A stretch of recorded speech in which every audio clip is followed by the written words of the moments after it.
I just want to talk a little bit about unprofessional email messages.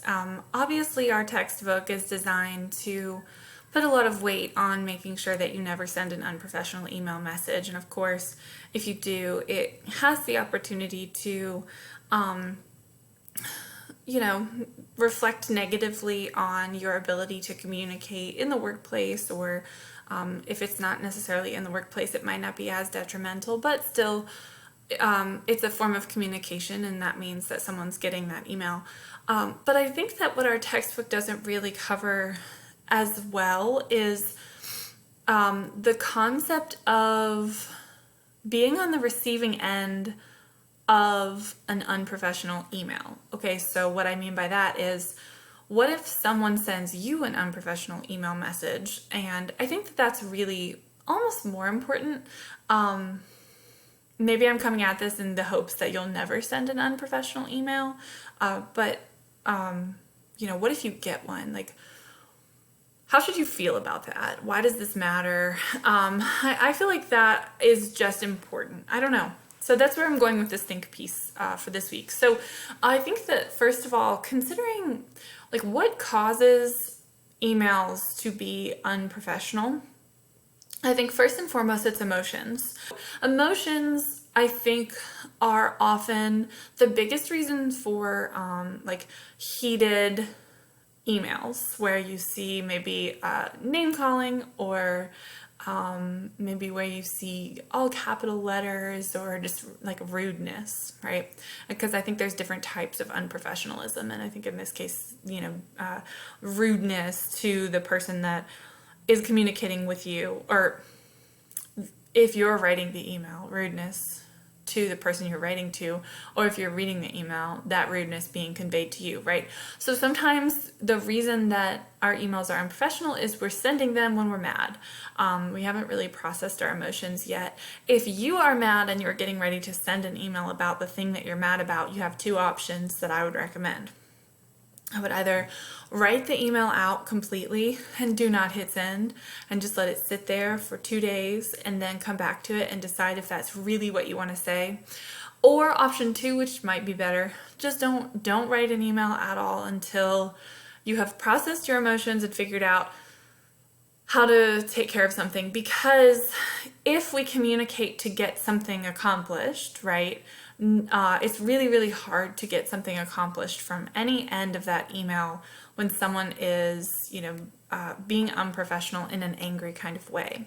So if you receive an unprofessional email where you are recognizing that emotions are driving that unprofessionalism, I would just give it some time. I wouldn't respond right away. I would wait 24 hours if you can. Of course, if you're working for a company where it's like, we want to take care of this right away, especially if it's something that your company has done wrong, recognizing the person's emotions, recognizing that that's really frustrating and stressful of like what happened. But if it's not something that you've done wrong, I would just give it time. I would say, wait 24 hours, because maybe by then the person has cooled off a little bit and you guys will be able to get somewhere in that correspondence. Okay, so what if emotions are not what's driving an unprofessional email? Sometimes time is the reason our emails come off as unprofessional. So maybe we're short on time, we don't have enough time to proofread, so maybe we make like little grammar errors. Maybe our tone is, we didn't have time to proofread for our tone, so we're coming across as a little bit off from what we're intending to come across as. And then, of course, maybe because we don't have time to proofread, we can't consider exactly how our audience is going to read this message. So if you don't think emotions are involved, I would just, as someone getting an unprofessional email, I would just give the writer the benefit of the doubt. Now, if you are a boss and you're consistently getting unprofessional emails, probably because the person's short on time, it might be something that you want to address with your employee. However, if it's a one-off typo, something that was read a little bit differently, I would take it with a grain of salt give the person the benefit of the doubt and just kind of like bank it in the back of your mind as, you know, is this something that I need to address later? We'll see. I think that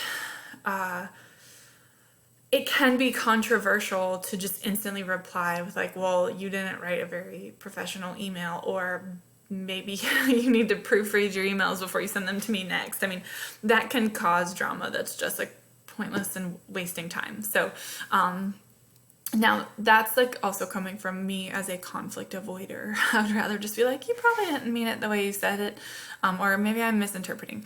Also, the reason that unprofessional emails come across, I think, is just lack of information, or just sometimes maybe not even respecting the method of communication. Email is because it can be done on your cell phone, which feels a little bit more like text messaging.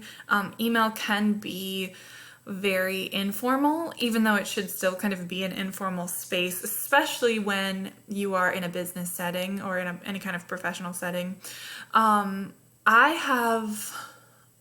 know, you guys know that, maybe you don't all know, but at least if you're an iPhone user, you know that iPhone emails will add a disclaimer, sent from my iPhone, at the bottom. You can change that, and I would recommend maybe changing that to something like, this email was sent from my phone. I apologize in advance for any autocorrect or grammar errors. I may have sent this quickly, you know, something like that, instead of the sent from iPhone standard disclaimer.